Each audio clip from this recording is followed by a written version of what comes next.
Okay. I was probably about 9 years old, and we lived in Mills College in Oakland, in a little faculty housing complex. And my parents were not terribly interested in having a little 9-year-old around, and didn't give me very much time. And next door lived Bill Adams and his wife, who was an English professor at Mills College. And I don't know what they must have said to each other. Bill was not terribly close to his wife, I don't think. He spent much time at his home in Dutch Flat, in the foothills of the Sierra. And he offered to take me with him for a short time in the summer to his home there.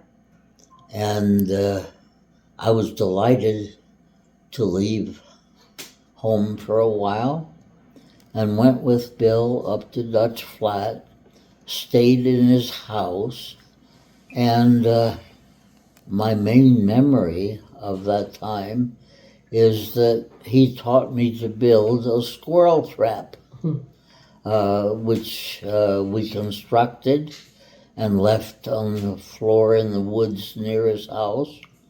I don't think we caught a squirrel, but the trap seemed to work. And Bill sort of stayed in touch with me. I don't remember the interval, but when, at a rather early age, I got married, I was 22, I think, Bill wrote me. I'm not sure there must have been some correspondence or some staying in touch in the interval, but I don't remember that. But when Helen and I met, Bill wrote me.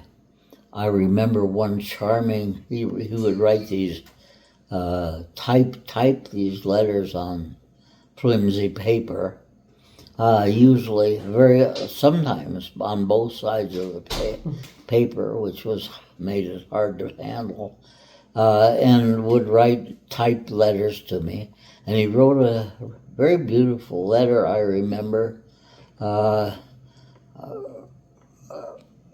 think he was recited some verse, probably by Edgar Allan Poe, but I'm not sure whether that's accurate. And gave me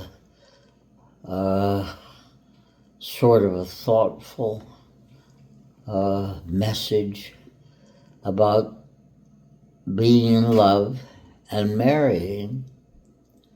And it was very sweet and kind. I don't have the letter in front of me right now, but Charles has a copy of it, and I have one somewhere, the original.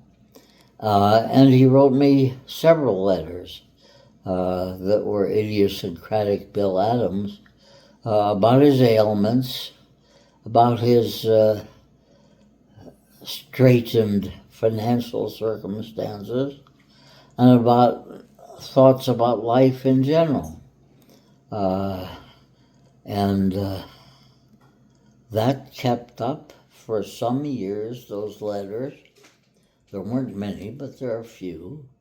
And I have them still, and they would go on for 2 or 3, 8.5 by 11, I think, pages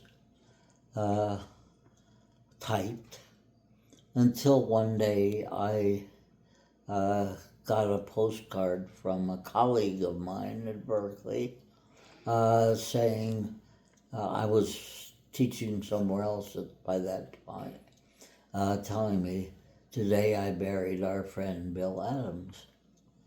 And that was my life with Bill Adams. It's been a happy memory for 80-some years. It was a privilege. Thank you so much. Thank you. Thank you. Thank you.